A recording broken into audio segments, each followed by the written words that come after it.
Hello everyone, just a quick note before starting. I would like to warn you that unfortunately we encountered severe internet connection problems during the recording of this interview, and also our screen recording software decided to abandon us after only 10-15 minutes into the video. So unfortunately I still hope that you will listen to this interview, as it was extremely interesting. We interviewed Econucleares. We talked about the past, the present and the future of the Spanish nuclear industry, and so of course this video is full of insight that we are sure we will appreciate. So thank you very much, and I hope you'll enjoy the video. Perfect. Okay. Then hello everyone, thank you very much for being with us today. Today it's a very special day. We are here. We have Guillem, Sanchis, Ramirez and Marc Altés from Econucleares, which is basically the GiovaniBlu equivalent of Spain. They are doing a great work of nuclear advocacy down in Spain. There's an enormous amount of work that they have to do since, as you know, Spain is, together with Germany, basically the only country in Europe that is planning, and it's already working on demolishing, stopping using nuclear power.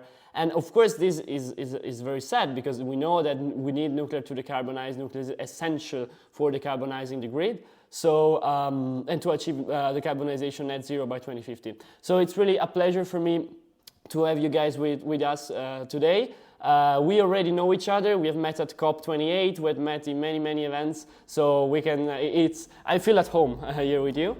And we can start. So I'll introduce you very quickly to our public. So we have today with us Marc Altés. He's a nuclear engineer. He works in nuclear waste management and in nuclear decommissioning. And he's the president of Econucleares. And then today with us we have also Guillem Sanchis Ramirez, which also is a nuclear engineer, and also he works hands-on on Spanish nuclear power plants. So guys, it's really an immense pleasure for me. I have a lot of questions I would like to ask you, so let's get in. But before starting, I would like to ask you, what is your favorite nuclear power plant? What's your favorite nuclear reactor? I'll ask Marc and then Guillem. Well, it's a good question. Maybe my favorite model is Candu's reactor. Okay, makes sense. They're beautiful. Online refueling, who doesn't like that? Yeah, and natural uranium. And you, Guillem? I mean, everyone likes Diablo Canyon. That's just a great postcard. Personally, I have a weakness for another American reactor, Palo Verde in Arizona. Oh, yes. It's until recently the biggest nuclear power plant in the US, and also has the special characteristic that it's in Arizona. So it's inland and far from any sea or river, and uses as coolant the purified wastewater from the city of Phoenix. So that's pretty special. True. I cannot, I just can agree with you. Diablo Canyon specifically has a special place for me in my heart. Diablo Canyon is just, I believe, one of the most beautiful power plants we have. Together with Gösgen in Switzerland, they're very great nuclear power plants. And it's a shame also that the San Onofre nuclear power plant is currently under decommissioning also in California, and which is basically a twin power plant, very similar to Diablo Canyon. It's a shame that they're demolishing it. So without further ado, I would like to start asking you, let's start talking about the past of the Spanish nuclear experience, the past of the history of Spanish nuclear fleet. So Marc, could you please tell us shortly, how did Spain start constructing, how did Spain choose to go nuclear? When did this happen and how is it evolving? Yeah, the Spanish nuclear history starts at the 60s of the last century. And it starts because Spanish search some energetic independence, and looks nuclear very attractive for this reason.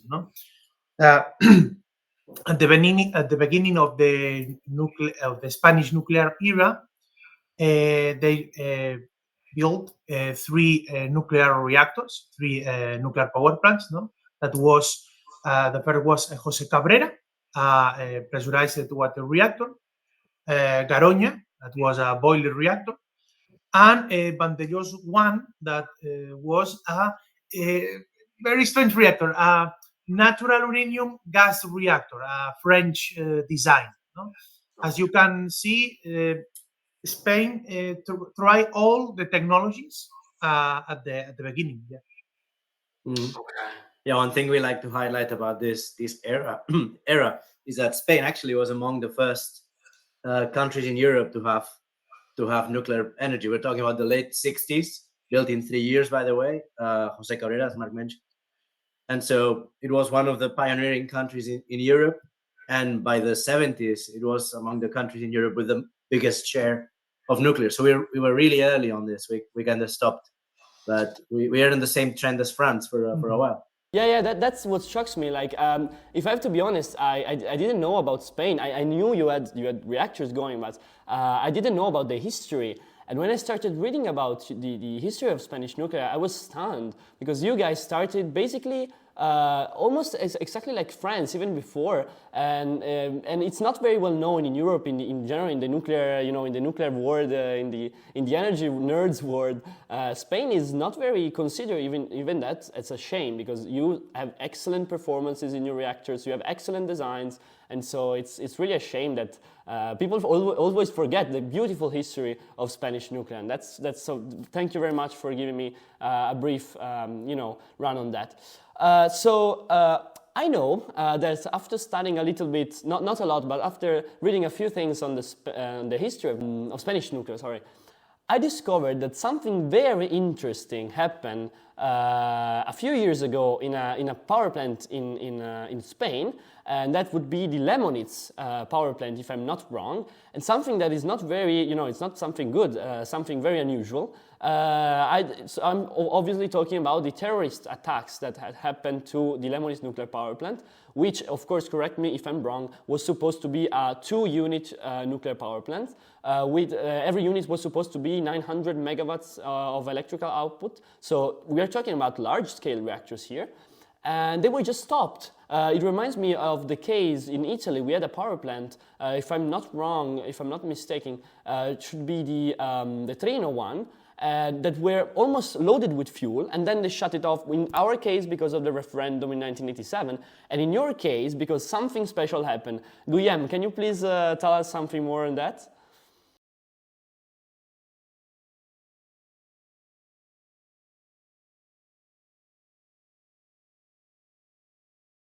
Right. So the Lemoniz plan, the context for that, as I was saying, is that in the oil crisis, just like in France, as a response to that, Spain had a full build-out plant. At some point, up to 25 reactors were considered.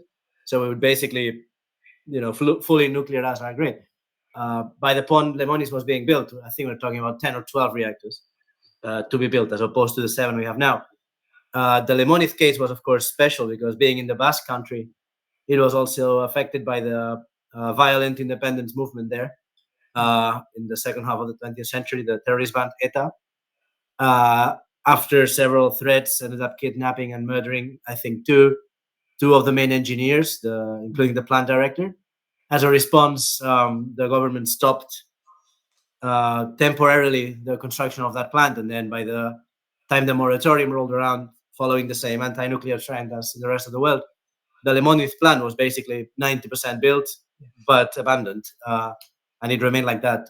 We had another plant called Valdecaballeros that also was not as far built, but more than half built, if I recall correctly.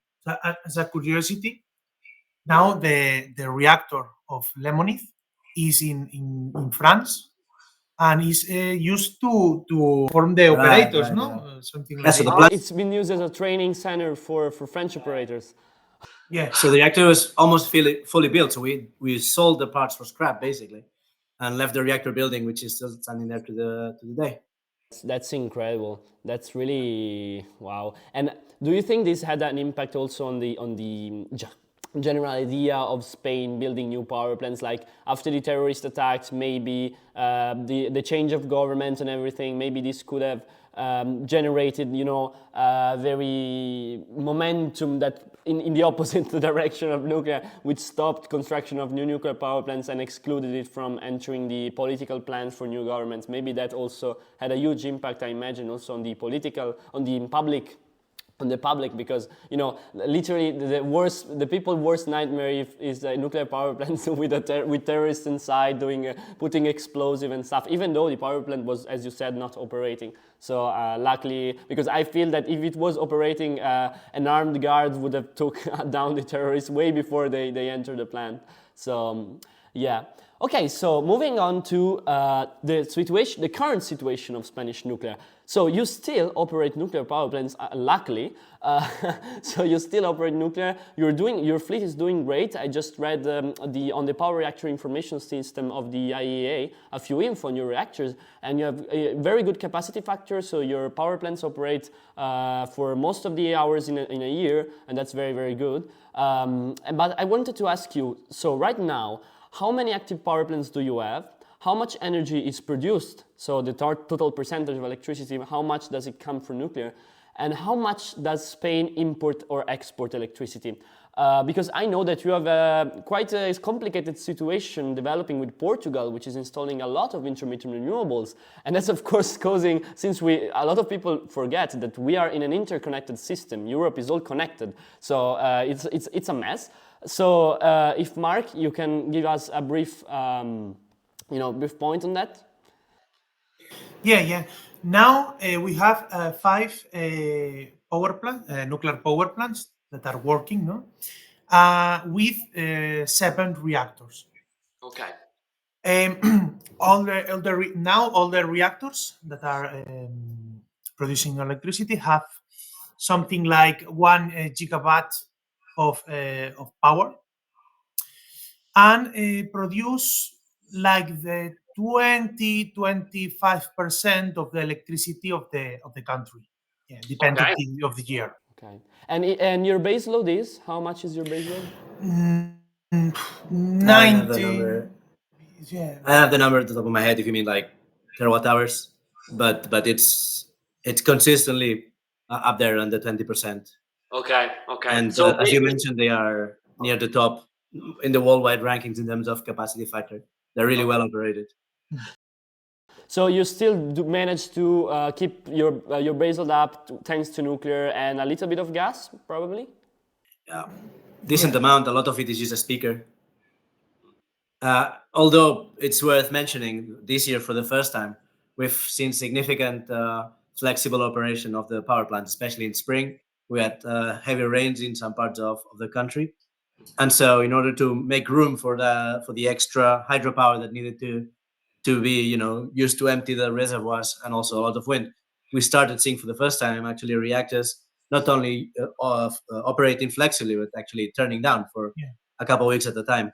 That looks like it's going to be an increasing trend with additional installation of intermittent renewables, and that's a significant factor in the planning for the future of the grid. So as you said, Europe is of course an interconnected grid, but the Portuguese case, Spain, is even more extreme. So we're basically in one grid in all but name. I think also about 20% of their consumption comes from Spain, more or less, most of the time. Okay. Yeah, I always look at electricity map. Like, a lot of people wake up in the morning and open the newspaper. I wake up in the morning and I have a look at electricity maps. And Spain is like, it depends, it goes by the day. It's not like Germany, which is a total mess, or like Italy, which is like in the middle. But Spain too, you see some days it's very green, it's going good. And then other days you're burning a lot of gas. But that makes sense also because, but we'll catch up on that later. But also because you have very, very cheap natural gas coming from Morocco. You have agreements to obtain cheap natural gas from Morocco. So that's also why you basically maybe decided, but we'll cover that later, to continue with your phase-out policy. So that also may be one of the reasons. So if I'm understanding well, you have a similar situation. You're very similar to Italy in a certain sense, because you have, well, we don't have nuclear, of course, but you do most of your electricity also you modulate a lot of gas when it's needed, so that's basically like Italy. In Italy, we use 50-70% gas, so it's a mess.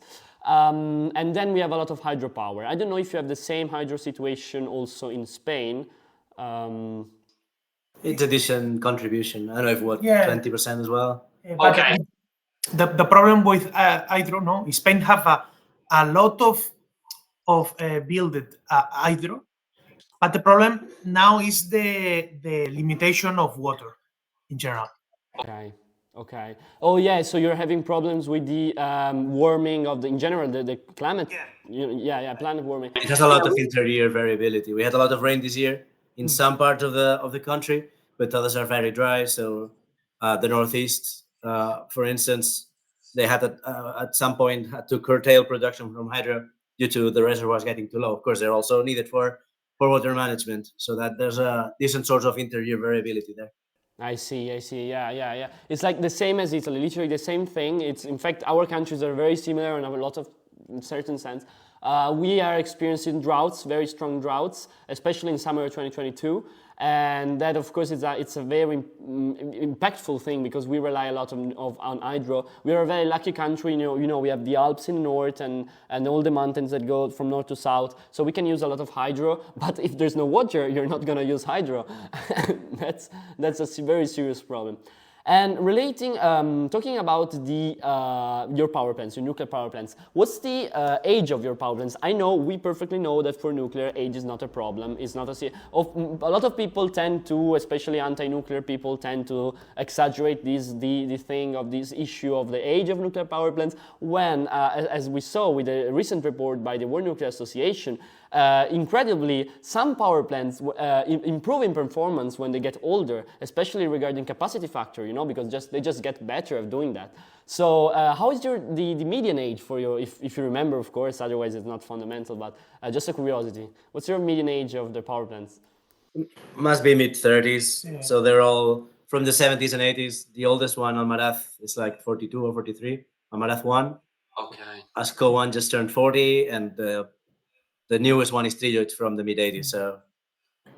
Okay, great. And do you guys also extend the lifetime of your power plants? Because it's a very common thing we know in the nuclear industry, exceeding the minimum operating license by 15, 10, 20, 25 years, depends really by the country, by the regulator. For example, in Slovenia, I just visited the Krško nuclear power plant, and in Slovenia they extend it 10 years at a time. So every 10 years they have to do the inspection, they shut down the plant, and so it's, while in the US I believe it can go up to 20, 30 years. So in Spain, do you also have this life extension program, and how long does it take? Technically, we can extend the life of our nuclear power plants, but the government don't have this plan, no? But for example, no, in the case of Almaraz, that is a power plant that in officially we will close in 2037 exactly, and now the same model. In United States, you remember the North Anna power station in the US, which is a twin from Almaraz and Asco, which also turned 40, just got licensed for 80 years. So that gives you the perspective. It's literally halfway in, at most, halfway in its life. Yes, also in Spain, they get extended every 10 years. That's the regulation. So Almaraz is already in long-term operation, which is what it's called after year 40. And every 10 years, they can, if they choose to, opt for a renewal of the license for 10 more years. Exactly. Now that's great. Quick reminder for our viewers. The International Energy Agency says that one of the most effective way to decarbonize the grid is by extending the lifetime extension of active nuclear power plants is one of the most effective, my God, this word is impossible, effective way to actually, improve your performance and in general achieving decarbonization. So that's good.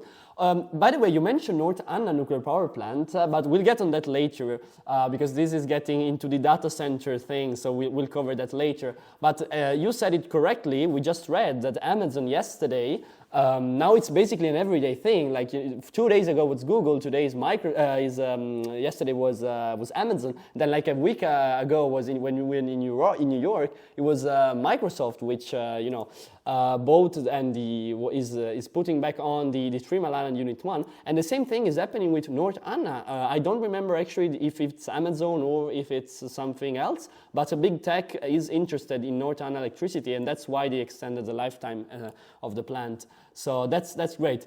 Moving on, I would like to ask you, nuclear waste. Of course, we have nuclear waste. It's not an issue. We love nuclear waste. I would personally put it in my living room, but unfortunately, these very regulators, they wouldn't let me do that. But otherwise, you will be seeing a cask of spent nuclear fuel here.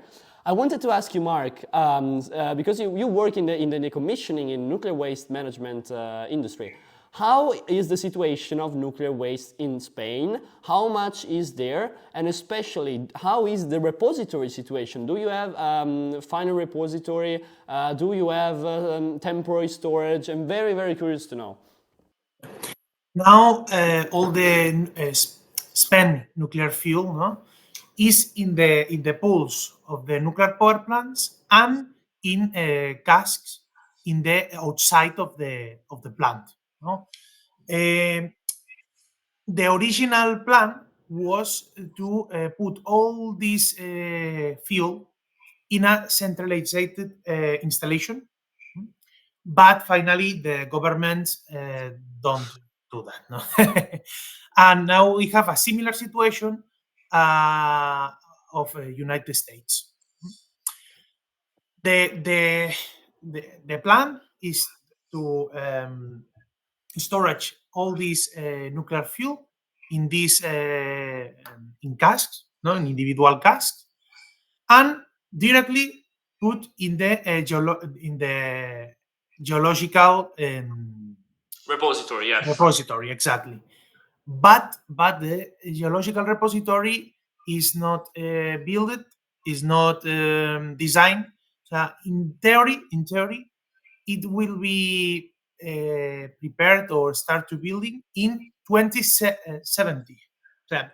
Okay. So effectively never. Yeah. So and Guillem, do you know if you have you already finished the siting process yet, or you still have to do the siting? Because I find it a very similar situation to our country, with a very little difference that we do not have currently we do not have spent fuel on our territory. I don't know if you're familiar with the story of Italy, but we sent all of our nuclear waste to France and England, and that's not a bad thing. I mean, we put them there because of reprocessing, so that was not a bad. A lot of people say here that you did that because you didn't want to take care of your fuel. No, we just wanted them to be reprocessed. But now the problem is that after decades of waiting in Sellafield and La Hague in France, the fuel is coming back, or better, what remains of the reprocessed fuel is coming back, and we had decades to build our final repository, and no governments worked on that, and more than that, the governments put a state secret on that specific topic. So it was totally forbidden by the press, the media, and the general public to know how the situation was evolving regarding the final repository for spent nuclear fuel. So that's incredible. And at least you have spent nuclear fuel in your sites, in your power plants, which is being cooled in your pools and in the dry spent storage cask. Totally different situation here. We produce a lot of nuclear waste low level and intermediate level waste coming from industry and medicine and stuff, but we do not have a final repository for our radioactive waste and also for nuclear fuel. That will soon come back. And before letting you answer the question, Guillem, I also want to tell you that we are against the law. We are not doing something that we can do. European Union, we are going against the Euratom 2011-70 directory, and so we are going to pay millions of euros every year for that. So really we are into the infraction situation for Europe, and that's a mess. A very Italian kind of way of dealing with stuff, right? Anyway, Guillem, I'll let you answer the question. Sorry for this little... That's right. And actually, not to get too deep into the weeds, we do have some waste that is in France in our case, similar to Italy, from the Vandellós one plant that Marc mentioned at the beginning, which was a French technology, natural uranium gas cooled. It was sent to France for reprocessing with the goal of taking the basically the vitrified fission products and transuranic waste back. So it's the fraction that cannot be recycled, basically. Because, as you mentioned, international treaties say that you must eventually take care of your own nuclear waste. You cannot give it to another country or the sea or space. So we need to take care of that. In the meantime, it's in France. We're paying them rent, also millions a year, to take care of that because it was supposed to be back by 2007, I think.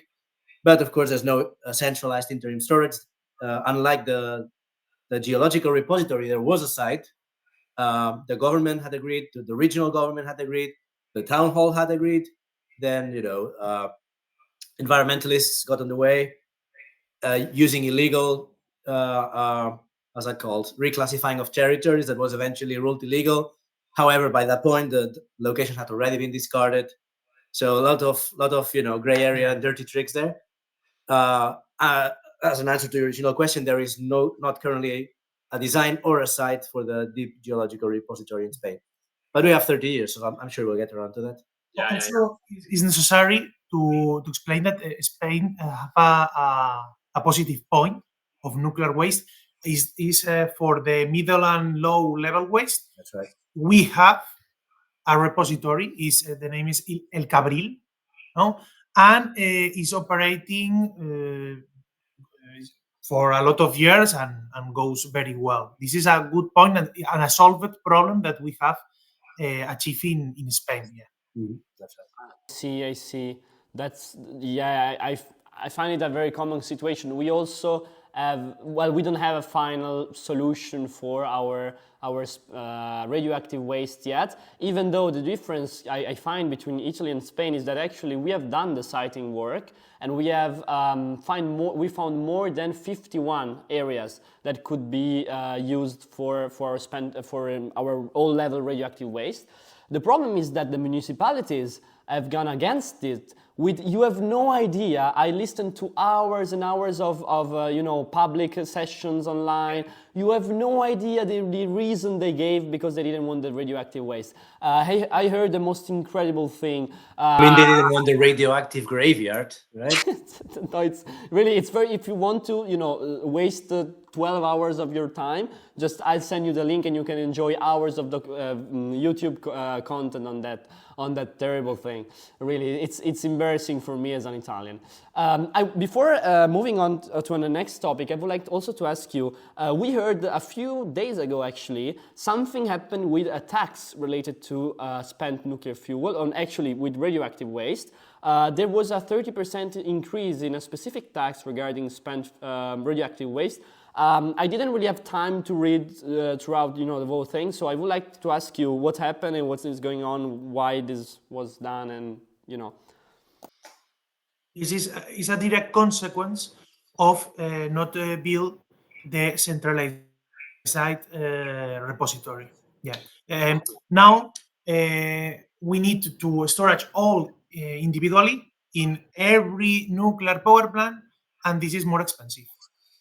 I think that this is an union of political incompetence, but also I think that is a plan that have the government to asphyxiate the nuclear energy, because every year increase the taxes every year. And now, economically, the nuclear power in Spain is very complicated. Right. So just for context, in case also your listeners are not aware of that, but the nuclear power plants pay for the storage and the eventual processing of their own waste, and they must provide, before even starting operation, a financial plan with that, which basically means every year you put some money aside that goes to a fund that gives you dividends. So by the time the plant finishes operating, you have this fund that you can use to store and process the fuel.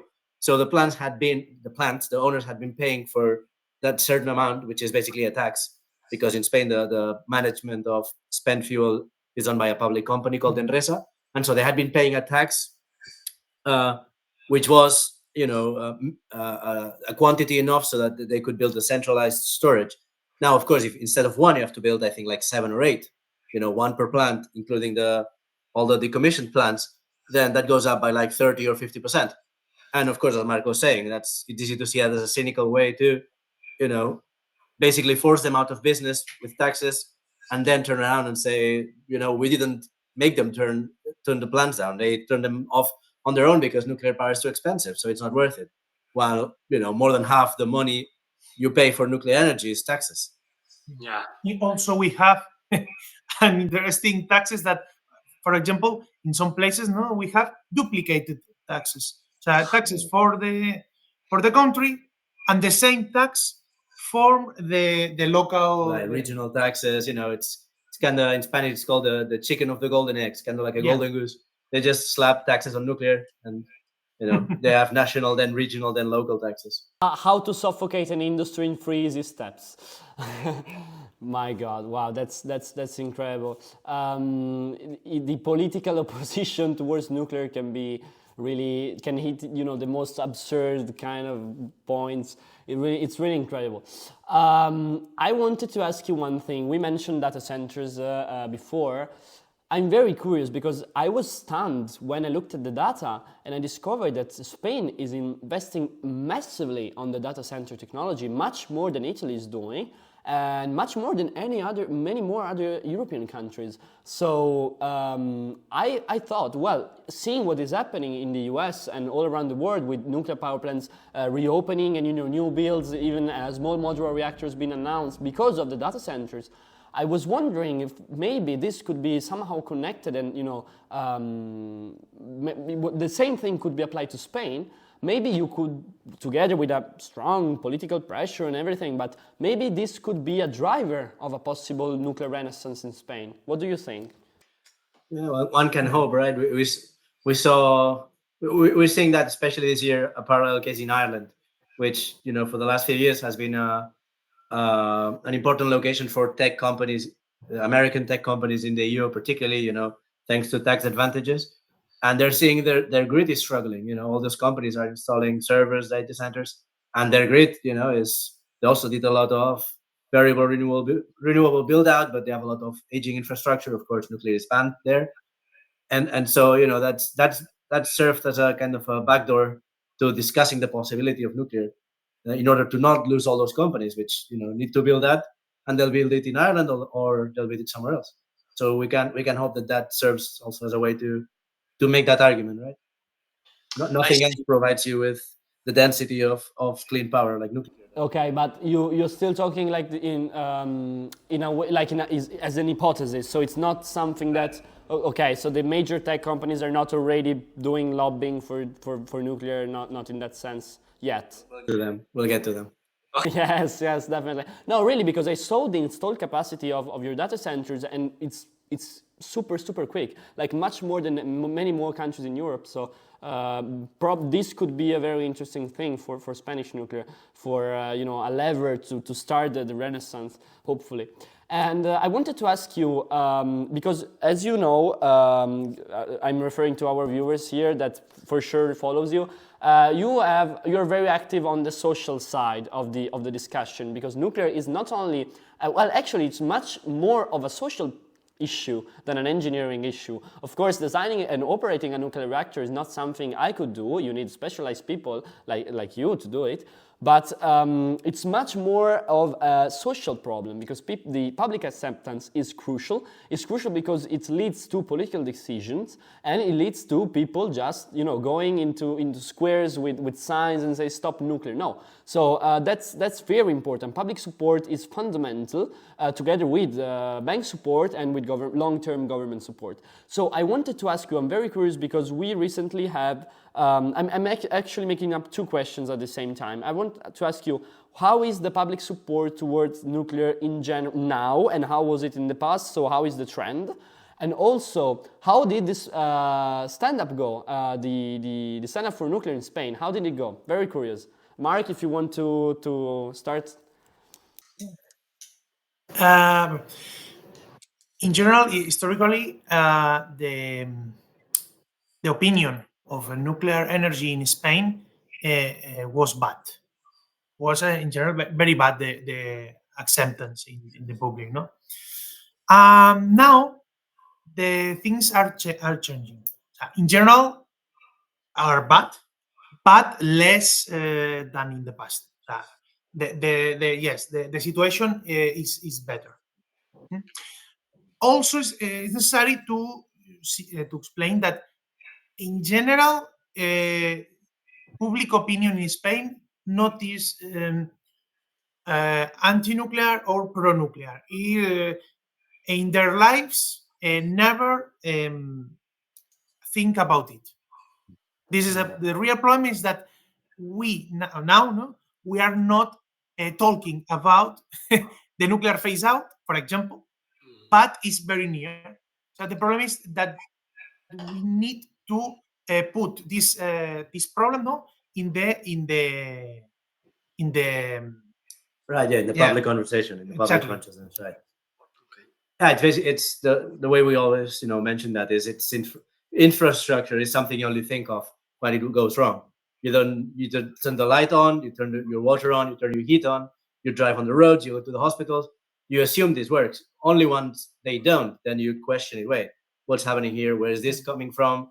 Why is the water not working? You know, and so it's our job here to make sure people stop for a second and think, yeah, where does my electricity come from? Yeah. What do we do when it's not sunny, when it's not windy? Well, we're burning gas, we're doing this, we're doing that. You know, how long do those infrastructures last? Where is our gas coming from? And so, yes, as you were mentioning, it's part of the work is to bring that into the conversation. Yeah. So okay, so we're closing down 20% of our grid. Where will our power come from? Are we going to 5x our wind production like the official government plan says? Is that realistic? Are we going to build 4 high power lines connecting with France when we've struggled in the last 20 years to build the one we have? Is that, you know, feasible, or will we just sorry if I interrupt you, but also because France doesn't want the intermittent interconnection. France stopped many projects with the UK, stopped many projects with Ireland, because there's just too much intermittency, and they have a system that doesn't work in that way, that they just cannot afford, you know, to have this kind of unbalanced system. So it's very probably, and you should tell your government that France can just say, hey, no, I'm not gonna make these cables. Very, very easy peasy lemon squeezy. I'm not gonna make these cables. You've mentioned electricity maps, and one thing you can see throughout the day is how a lot of hours, at least during part of the year, France is selling to everyone except for Spain. So they're buying our cheap wind. We will produce it when it's windy, and they're selling it on to the rest of Europe at an arbitrage when it's not windy. So it's a very common picture in this app. You can notice that a lot of the times they're buying from Spain, and that's mostly wind or, you know, not necessarily solar. Everyone has solar, you know, in the midday, and we're selling it on to the rest of Europe. And we are talking about Spain, but if we talk about some places of Spain, for example, now we are in Barcelona, this is in Catalonia. No? The 60% of the electricity of Catalonia is nuclear. But the Catalonia politicians are anti-nuclear. And we know that it's impossible to replace all this nuclear power with renewables or other solutions. And this is a paradoxical situation. Definitely impossible in 10 years. Yes. No, really, yeah, makes absolutely no sense. And I was stunned when a New York event, Guillem, where you were with me, so you for sure remember, when the Deputy Prime Minister and Ministry of Energy of Sweden, Ebba Busch, she said, "I know the physics. I know my new favorite word is baseload. I know the difference between a terawatt and a terawatt hour." And for me, as an Italian, hearing a minister saying this kind of things, which, you know, for energy minister should be the basics, for me was like I was seeing the Lord Christ coming down to earth. It was really a revelation, because we have never had that competent minister. So I don't know if the same for Spain. Yeah, in the meantime, the prospective new energy commissioner for the EU was the one a few years ago saying how their wind turbines produce megabytes. So, you know, it's the basic literacy you would expect. Yes.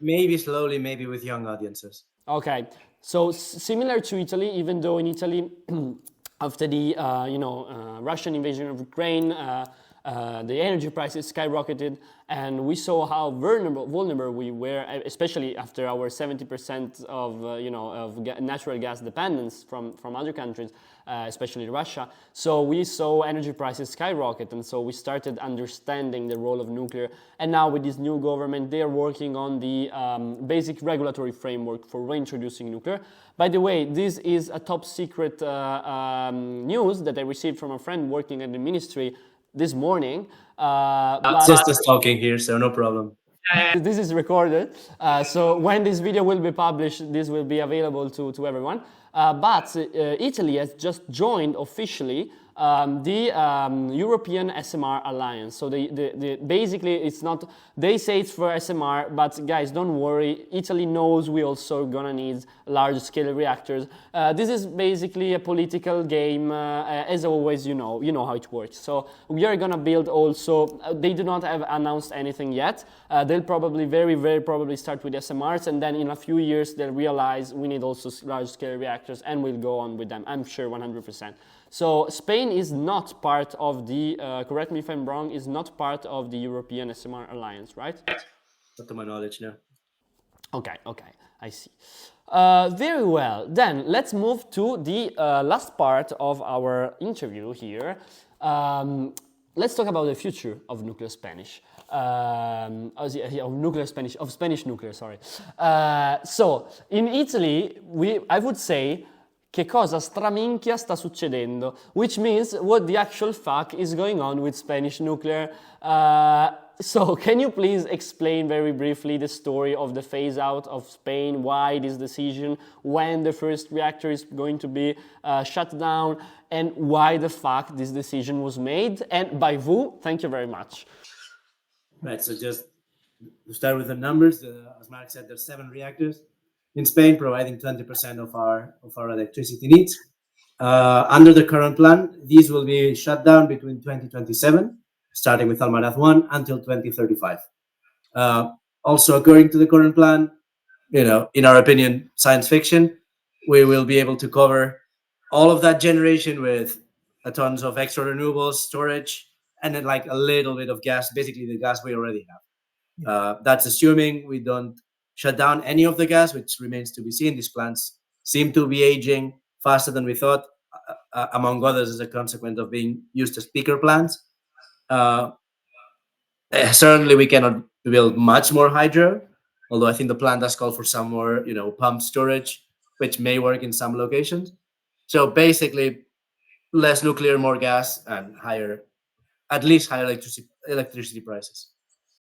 I see. This reminds me a lot of Germany. I see a lot of energy. I feel the Energiewende vibes, and this scares me a lot.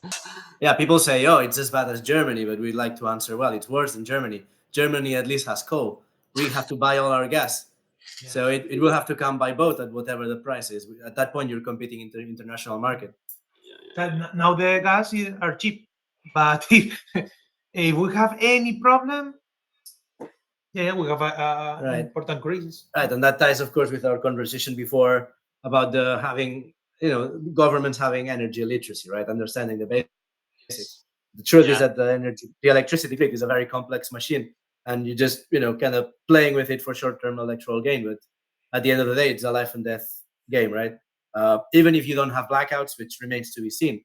I mean, how could you remove 20% of your grid and not have blackouts? That would be surprising. But even if power gets just very expensive, we know that at the end of the day, that who that affects is the poorest people in society, right? It's like a regressive tax, and we know that power goes out, in a heat wave in the summer, and which are becoming more common. People die, old people die, poor people die. So it's definitely we're playing with fire with a machine that's much more complex than our governments realize. And the most important thing is that don't exist any motive, any thing for do that. So it's all a political decision. Right. We don't have any technical problem, any economical problem. No. It's for the government that are now, that is anti-nuclear, and this is all. Right. Yeah. These plants have decades to operate. They're consistently near the top in international rankings in safety, in efficiency, and in amount of hour in a year, and it's completely a political decision. Yeah, no, it's incredible. And did it start with this very government, or it was a thing that was already organized by prior in governments that were formed in the past, or is it like a specific thing that was made up by this new government of the Pedro Sanchis? I think it's a mix, no? Now, obviously, the Socialist Party is anti-nuclear, very anti-nuclear. But in the past, other parties, for example, Partido Popular, right? The right-wing People's Party, were governing when Garoña closed, for instance. Exactly. Not was officially anti-nuclear, but not was very pro-nuclear. It's complicated, no, in the public way, and for this cause, all the parties. Right. Yeah. Right now, the right-wing parties are saying, "Wait, no, we actually support nuclear." Whether that's actually, out of engineering understanding or just a cynical response to just do the opposite as the next guy. We don't really know. We don't really care. At the end of the day, Econuclear is obviously not a political organization, and so if we get cynical, if most people don't care about nuclear or dislike it, the parties will feel they have the license to do whatever with it for short-term gain. If at least there's a bit of a conversation, at least we make them, have to perform the calculation. Is it worth, closing it if some people actually care for it? How many votes does that cost us? At the end of the day, the bad and the good side of being a democracy, with all the limitations it has, is you have some degree of influence over these things. Yeah, no, I find it like extremely stupid, specifically because I always say that nuclear is like the most left-wing energy source that there is, truly. Like, it's the most communist energy source that there is, that would be nuclear. And I say this because, of course, you generally need a lot of government support, and it's very difficult. At least in the past, we have seen that the majority of nuclear bids that were done were made through huge financial aid by the government. So really, it's the most communist energy source that you have, and also because of its nature of being a stable, low carbon source, is the power of the people. Is the power of the people nuclear, and it's so stupid that governments do not understand it. And qualified jobs as well. Exactly. Also, this thing stuns me every time because it doesn't matter if you're left wing or right wing, but when you're shutting down nuclear plants, you are, having, you're putting people back in their homes. You're removing people from positions of high qualified jobs. You are basically canceling experience. You're canceling the top, the best of the la crème de la crème. You're taking out this many thousands of jobs. Of course, depending by the plant side, you will have thousands of people working at a time. So, and these are all qualified, specialized personnel that you're removing from the job position. So also, it's not very easy as a political thing. I do not really understand this. And it's very sad, it's extremely sad that energy is a topic that has to be politicized. Energy is for everyone, doesn't matter if you're communist, doesn't matter if you're fascist, you will always need energy and electricity. And it's super dumb that especially the left-wing parties don't realize the potential that will have nuclear in the programs, and to make a battle for nuclear. In Italy, we have the same situation, the very same situation as you. We have our Partito Democratico, which is the left wing, which is basically the opposite. Currently, is running the opposition towards the right wing Meloni's government. And they are totally anti-nuclear. They have the five-star movement, Movimento 5 Stelle, which is totally against. You have the Greens, which obviously are against. We don't know why, but only the Finnish Greens, they are the one who studied the topic, and they know they have to be pro-nuclear. So it's very, very sad. And also because in Italy, if you look at the people who are the most pro-nuclear, it's a specific part of the younger left-leaning, with higher instruction people. So it's a shame that these left-wing parties don't realize the potential of including nuclear in their programs. But they just lack they don't have the political power to do that, having seen the alliances they have formed. So that's very sad. Just a thing before moving on, I wanted to ask you, I was very curious because you operate nuclear power plants, so do you see an increase in public support when people live near the power plants? So for example, in Finland and in Sweden, we know that they are exceptional countries, but we see the percentage of people being pro-nuclear, which increases when you increase the vicinity. When you decrease the vicinity of people and nuclear power plant site, or even more if for the example of people living near spent fuel repository. Do you see the same thing in Spain, or they just are against the same? No. So not only, if you talk with any person, we need only maybe 5 minutes to change their opinion. It's very easy. It's very easy because the lack of knowledge is total. I think that this is one of the biggest problems, or historically biggest problems of the nuclear energy of Spain is the communication. Yeah. Yes. Yeah, the communication. It was inexistent, no, and now is trying to start, but I think that very slow. So we need a very, very strong divulgation program, but very strong, and all the nuclear industry needs to participate. I think this is crucial. Yes, I totally agree. It's really so stupid that the nuclear industry, it's not, well, they're not stupid, it's just that they don't have, they have to take their balls out. They have to demonstrate they have courage. And they have to show to the public what a nuclear power plant is. They have to open the nuclear power plants to the public. They have to make museums, for example. I think I just realized it yesterday, that the most, in my opinion, the smartest thing that was ever done by a nuclear industry, and a nuclear industry business was the Covra in the Netherlands, which is a beautiful spent nuclear fuel and all-level radioactive waste repository, which is beautiful. It's open to the public. You can walk on the spent nuclear fuel, and it's it's the most intelligent thing you can do. Letting people familiarize with nuclear waste is, of course, if you look at at a bigger picture of the country picture, you need to have multi-level scientific outreach in schools. So you have to have and I very much make advocacy for this, an early age education on the topic of radioactivity, of radiation, of nuclear plants in general, how they work, etc., and on energy and electricity in a wide range. And then when when your kid grows up, goes to high school, university, you need to continue with this. And at the same time, you also need the government on that. Many will not agree, but I believe the government should also make not a pro-nuclear campaign, but in general, and public awareness. Raise public awareness with social media and everything. So right. I mean, it's so easy. It doesn't matter how many millions Greenpeace spends on telling you nuclear waste is dangerous. If you remember that you went with school and you walked on it and you're fine. That's, doesn't matter how much they try to convince you, you'll have that direct experience. And it's very easy.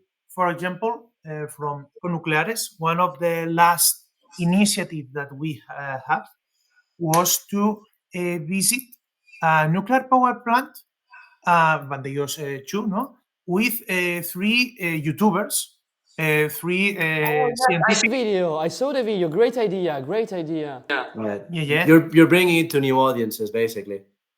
And, it took a lot of work. It's the first time that's been done to our knowledge in Spain, because, of course, you need to bring in the cameras and the mics, and that's, it's complex, and the plant is not used to that thing. But instantly, you're bringing, that to the awareness of thousands of people that, unlike us, don't usually, think about these things all day.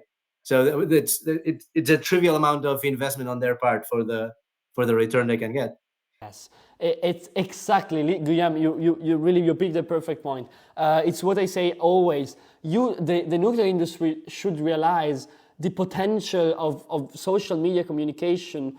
And I mean, this could be not very well interpreted by our listeners, but we do it for free. I don't know in your case, I believe you're also an NGO.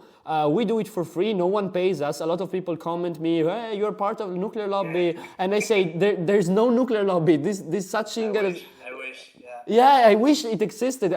We spoke to the most important people from the nuclear industry, and you two did the same thing. No one wants to finance this project. They don't understand we're working for them. It's basically an infinite return on investment, right? Like it would be a rounding error in their budgets. And if in return of that, they get not getting shut down, I mean, what the better investment for the case for the investment there is, right? Literally, I believe we are climate heroes. Can I say we're climate heroes?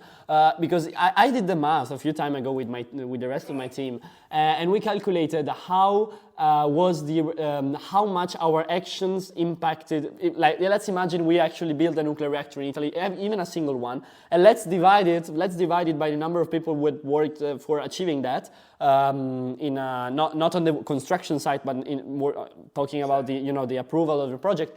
And he said, if even a 1% of that thing was thanks to one of us, you can just burn coal for the rest of your life. You're done with emissions. You have saved the planet. So exactly. But you can be Taylor Swift. Yeah, you can be Taylor Swift, literally. There you go, yeah. Exactly. So, okay, so we are seeing that, well, I don't have a lot of, I don't hear a lot of good news then from you. Jokes apart, the situation in Spain is, I believe, I don't even know how to describe it. Dumb would seem, not enough to describe the situation. It's sad, it's stupid, it's unnecessary, it's dangerous in a sense that you're going to just burn more natural gas. You're never going to, it perfectly, you're never going to achieve the carbonization net zero by 2050, 2060, 2070, 2080, whatever. If you keep burning natural gas, and of course I'm talking to you, but I'm also talking to us Italians, because as I said, it's the same thing. No one expects that we will need less electricity in the future. We'll need more. We need all those data centers, electric cars, steel, cement. It's not just replacing what we have. The famous hydrogen. Oh, yeah. You want to make hydrogen, you want to make ammonia. We probably need to double our grid, being conservative.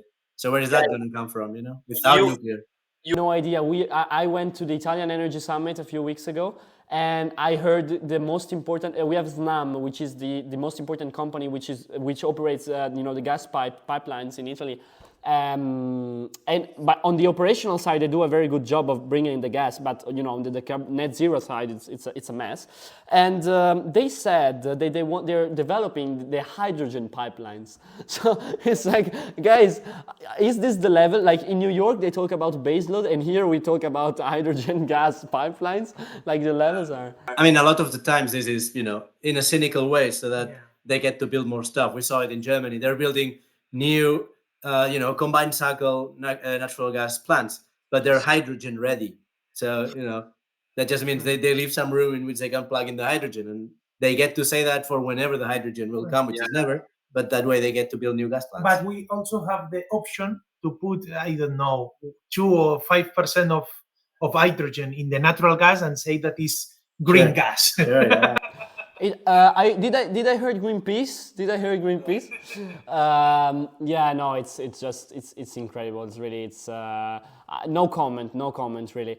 And honestly speaking, do you see any possibility of this situation improving? We know the next shutdown is you said it's gonna be in 2027. Which reactors? I forgot. Which reactors? The Almaraz one, Almaraz Unit 1. Okay. Okay. Followed the next year by Almaraz Unit 2.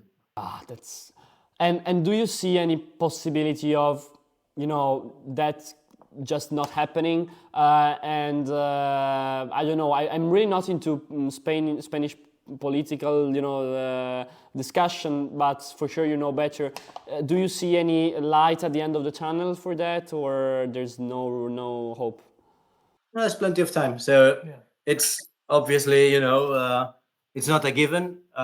The plant closing in 2027 means basically it's not like you can decide the week before, oh, never mind, we're not going to close it. You need months and years to order the fuel, do the paperwork, do the licensing. So probably next year and a half is crucial. But I mean, we've seen the case of Diablo Canyon.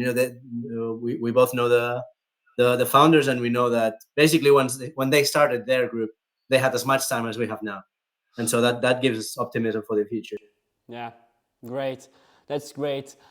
I really hope that Spain will not only continue on the nuclear path, but also lead Europe, at least together with France, in the new nuclear age that hopefully will come.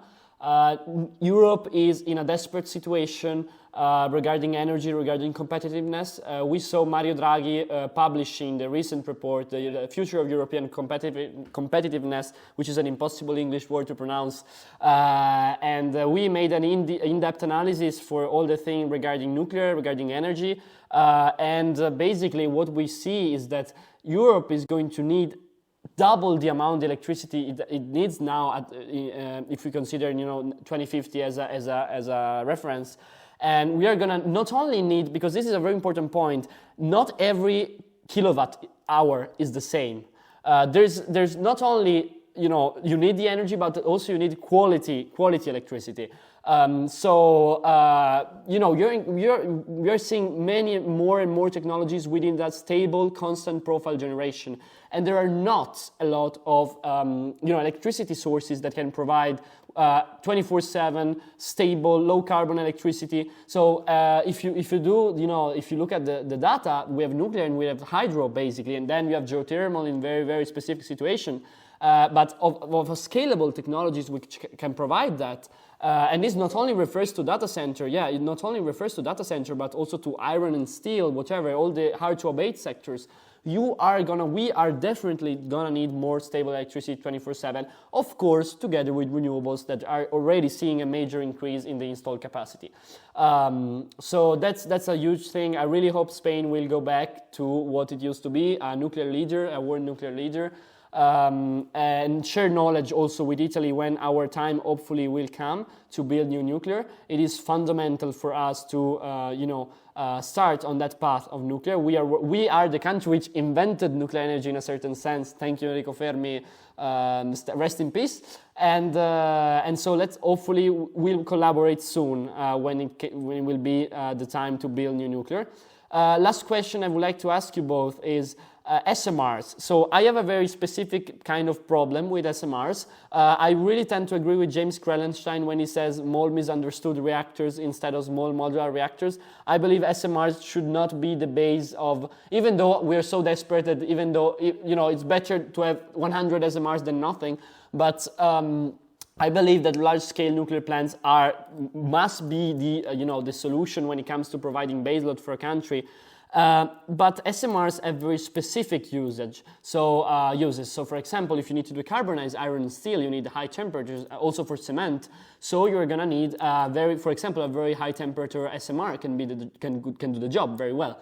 But if you need to, decarbonize a country, maybe that's gonna be quite an issue. It's gonna be more difficult than building a large-scale plants. And I would like to conclude saying that, of course, we understand that on a political side, SMRs are much more, you can sell them to the public very more, as, they're just small, you can say they're safer, they're cheaper, and everything. Do you see, Italy is going on a strategy. Our minister is, I wouldn't say it's lying, but, it's just saying this all day long. It's saying SMRs are better, we'll go with SMRs, and it's probable that Italy will come back to nuclear thanks to SMRs. Spain, do you hear SMRs in your nuclear discussion? Are they on the table, even though we know you're in the middle of a phase-out period, but... I think there's some mentions in old coal plants in which, due to the size of the interconnect and the turbine and everything, it would make sense size-wise to install SMRs. Personally, I see their biggest role as kind of a gateway drug to nuclear. I know that was the case for me and for a lot of people, professionals and just, hobbyists that got into the space that way. And I'm sure that's also in practice going to be the case with many politicians. If what's going to get nuclear in the conversation in Italy is SMRs led it, I'm sure at some point they'll run the numbers, and like many other places, they'll realize actually, just order an AEP 1000 or an AEP 100 and be done with it. They do have some niche applications, but for the grid, exactly. And especially in industrialized countries, it's maybe a different thing in smaller or poorer nations. The economies of scale are very clear, and of course we're talking about big reactors that have supply chains and they've been manufactured. A lot of the times people think that the hard part is the nuclear engineering. In a lot of these cases, we've seen that in the US, the hard part is civil construction. It's boring things. It's concrete and project management. It's not the steam supply. But very interesting in their context. No? But I also think that for electricity production, mass electricity production, we need a plan like, for example, the Emirates. Right. The UAE, the Emirates. Construct, for example, a power plant with 4 reactors, but with a very good plan, with good economics, and it's easy. So you maybe need how many years they construct their 4 reactors? Right. Yeah. Especially the example of the UAE. Every reactor is slightly faster and cheaper than the previous one. You get the experience. You get you said your project management right, and you get the crews just finishing on one, starting on the next one. So at the end of the day, what breaks it's boring stuff like that. Yeah, so we need a 12, 20, 24, 30 large-scale units nuclear power plant. So at the end of the construction period, the last unit 30 of the plant would have took 2 days to build, super fast. No, just jokes aside. By the way, I was looking up at the largest nuclear power plant. I don't know if you know this because it's not very something we talk about in a nuclear nerdy thing. But I discovered what the largest nuclear power plant in the world is. I'm asking, let me know if you know. I'm very curious. Do you know what the largest nuclear power plant in the world is? It's either Bruce or one in Korea. I'm not sure. I think that is one of the Canadian. May depend if you're talking installed capacity or yearly production. So you got the point. You're right. At the moment, the 3 largest nuclear plants in the world are third place. You have Bruce Power. which have 8 CANDOs which are operating. Maybe one is in is being refurbished, and they will soon start refurbishing the units, so it will continue operating for a long time. And also, I discovered they're also working on Brute C, which will bring a maximum of 4,800 new electrical megawatts of installed capacity, and will made it the largest nuclear power plant in the world. And number 2, we have the Kashiwazaki Kariwa nuclear plant in Japan, which is a 7-unit boiling water reactor plant with many more than 7,000, I believe, electrical megawatts of output. So it's a super large plant. Of course, after Fukushima, they shut it down. Now they were starting it. A fuel loading has been done at Unit 7, Unit 6, if I'm not wrong. So they were starting it very soon. And then number 1, and this just stunned me, it's, as you said, Guillem, in Korea. And the very interesting thing is that it's not one power plant, but it's an energy complex. So it's called the Kori nuclear plant and the Seoul nuclear plant, which are basically in the same structure. And there's like 12 nuclear reactors. At the moment, only 9 are operating. 1 is in permanent shutdown, is an old CANDO. But 1 is being constructed, 2 are being constructed, and 2 more are planned. So it's gonna be the largest nuclear plant in the world. And at the end of the day, we will took like 3 days to build one, for sure. That's a lot of data centers. If we're lucky, we may be hearing about Baraka 5 and 6 and 7 or 8 soon. Exactly. Let's hope to visit it together as last time. Very well, guys. Then thank you so much for having me. My voice is abandoning me, so it's telling me it's time to go. Thank you so much for being here today. It was a pleasure. I was very deeply concerned with the situation. I'm still very deeply concerned with the situation in Spain. I hope things will develop for the better. Really, Spain needs nuclear, Europe needs nuclear, and it would be like we saw what happened with Germany. I really don't understand. Well, this conversation could go on forever, but you know, we just saw what happened with Germany. So it's so sad to see what Spain is doing. It's so stupid. Even though I understand your the fact that you have basically very cheap natural gas coming from Morocco that could be somehow a secret way of phasing out, but at the same time, compensating with that gas. So yeah, I understand that it's technically doable, even though it's very sad. Then again, thank you so much, Marc. Thank you so much, Guillem, for being here today. And let's keep in touch. I would love to have you again with us on the channel, and for constant updates on the situation in Spain and on your phase out, and hopefully on new builds. So thank you very much, and see you the next time. Grazie. Thank you. See you soon.